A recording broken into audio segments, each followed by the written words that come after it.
USS plane view American navy की वो ship थी जिसने लॉन्च होने से पहले ही सोवियत यूनियन की नींदें उड़ा दी थी। गहरे और तूफानी समंदरों में जहां नॉर्मल कॉम्बैट शिप्स को बहुत सारी रुकावटों का सामना करना पड़ता है, वहीं यूएस नेवी की ये नई शिप लहरों को बाईपास करके पानी पे तैरती नहीं बल्कि लिटरली उसके ऊपर उड़ती थी। पर सोचने की बात यह है कि अगर ये इतनी एडवांस्ड शिप थी तो फिर आखिर इसमें ऐसे क्या मसले पेश आए जो यूएस नेवी को इसे हमेशा हमेशा के लिए डीकमीशन करना पड़ा। नाजरीन, ये बात है 1960s की, जब वर्ल्ड वॉर 2 के बाद अमेरिका और सोवियत यूनियन के दरमियान कोल्ड वॉर चल रही थी। दोनों कंट्रीज अपने अलाइज के साथ मिलकर ताकत का भरपूर मुजाहरा कर रही थी। हर कोई सिर्फ इस रेस में लगा था कि कैसे भी करके खुद को दुनिया के सामने ज्यादा ताकतवर दिखाया जाए। अब इस काम के लिए जरूरी था कि ऐसी चीजें इन्वेंट की जाएं, ऐसी टेक्नोलॉजी अपनाई जाए जो दुनिया ने पहले कभी ना देखी हो। यूएस नेवी, जिसने वर्ल्ड वॉर 2 में अपनी परफॉर्मेंस से पूरी दुनिया के ऊपर अपना रोब जमाया हुआ था, उनका ये रोब सोवियत यूनियन की चंद डेवलपमेंट्स की वजह से अब खतरे में पड़ चुका था। सोवियट्स ने ऐसी एडवांस्ड लेवल की न्यूक्लियर सबमरीन बनाना शुरू कर दी जिनका चाहते हुए भी यूएस नेवी कुछ नहीं बिगाड़ सकती थी। ये सबमरीन्स पानी के अंदर करीब 75 किलोमीटर पर आवर की स्पीड से ट्रेवल कर सकती थी, जबकि उस वक्त यूएस नेवी की शिप्स इससे काफी स्लो चलती थी। न सिर्फ इनकी स्पीड बल्कि ये 350 मीटर की गहराई में जाकर खुद को पूरी तरह से यूएस नेवी के रडार्स और सोनार स्कैनिंग सिस्टम से छुपाने की सलाहियत भी रखती थी।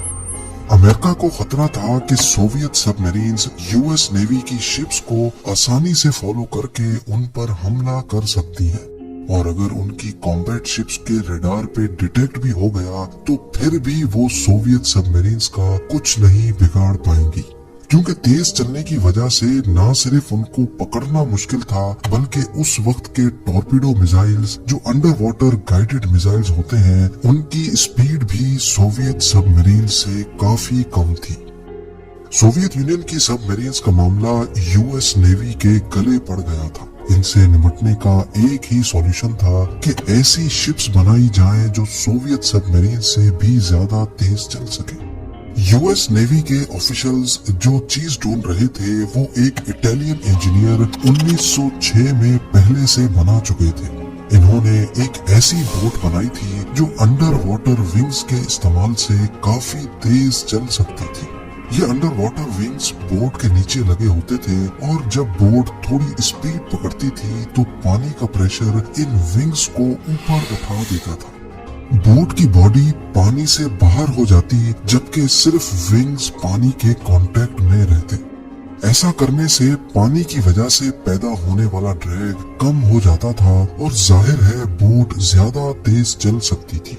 इस डिजाइन को हाइड्रोफॉइल का नाम दिया गया था। 1906 में हाइड्रोफॉइल की इन्वेंशन के बाद आहिस्ता आहिस्ता इसमें एडवांसमेंट भी आती गई। 1950s में ये टेक्नोलॉजी कमर्शियल यार्ड्स और बोट्स में भी अप्लाई की जा चुकी थी। हाइड्रोफॉइल का ये डिजाइन यूएस नेवी को अच्छा तो बहुत लगा, लेकिन इसमें एक मसला था। मसला ये था कि ये बोट्स सिर्फ लेक्स में चल सकती थी जहां पानी पुरसुकून होता है, क्योंकि ओशन में जहां यूएस नेवी को इनकी जरूरत थी वहां लहरें बहुत खतरनाक हो जाती हैं, इसलिए वहां इनके लिए तेज चलना मुमकिन नहीं था। यही वजह थी कि यूएस नेवी ने इसी हाइड्रोफॉइल के डिजाइन में कुछ चेंजेस करने का फैसला किया। अंडर वाटर विंग्स को बिल्कुल फ्लैट करके पानी के अंदर पोजीशन किया गया।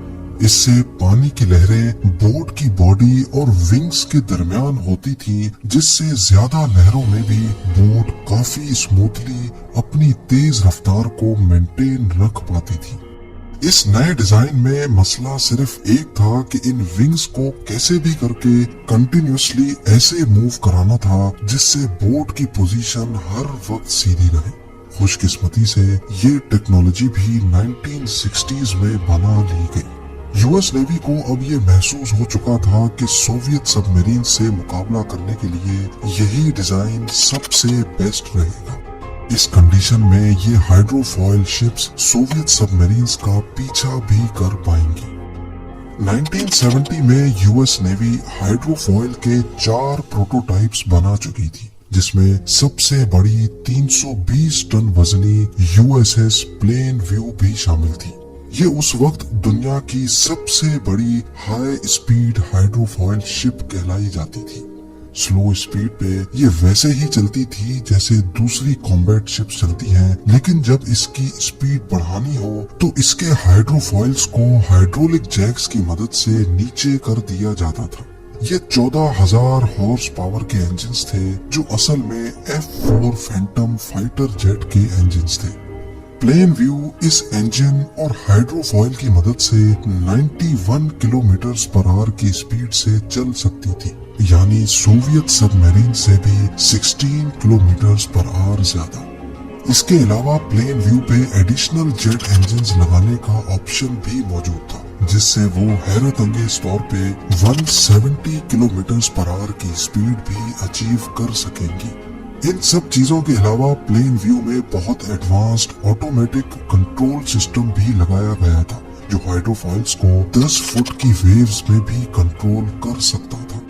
यूएस नेवी ने ठीक ठाक खर्चा करके इन 4 हाइड्रोफॉइल शिप्स को तैयार करवाया, पर इनकी कंस्ट्रक्शन में जरूरत से ज्यादा टाइम लग गया, करीब 14 साल।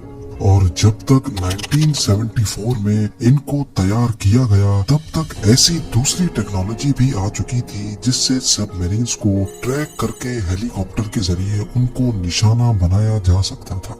यानी हाइड्रोफॉइल को जिस मकसद के लिए बनाया गया था, वो तो अब दूसरे तरीके से भी किया जा सकता है। लिहाजा अब हाइड्रोफॉइल का काम सिर्फ फास्ट पेट्रोलिंग के सिवा और कुछ नहीं बचा था। इसके अलावा इन हाइड्रोफॉइल के नुकसानात इनके फायदे से भी ज्यादा थे। एक तो ये कि इनकी मजबूती नॉर्मल कॉम्बैट शिप्स के मुकाबले में बहुत कम थी। इन पर ज्यादा वजन भी नहीं लादा जा सकता था, जिसका मतलब ये था कि ये ज्यादा हैवी वेपन्स भी नहीं उठा सकेंगे। ज्यादा फ्यूल कंज्यूम करने की वजह से ये कन्वेंशनल शिप्स के मुकाबले में कॉस्ट इफेक्टिव भी नहीं थी। कुल मिलाकर बात यह है कि यूएस नेवी का ये एक्सपेरिमेंट जहां किसी हद तक कामयाब हुआ, वहीं कई लोग इसके खिलाफ भी हो चुके थे। दुनिया के सामने खुद को मजबूत दिखाने के चक्कर में हाइड्रोफॉइल एक कंट्रोवर्सी बनकर रह गई थी। कोई भी नहीं चाहता था कि नेवी का ज्यादातर बजट एक ऐसे मकसद में जाया हो जाए जो बहुत कम कॉस्ट में भी पूरा किया जा सकता है।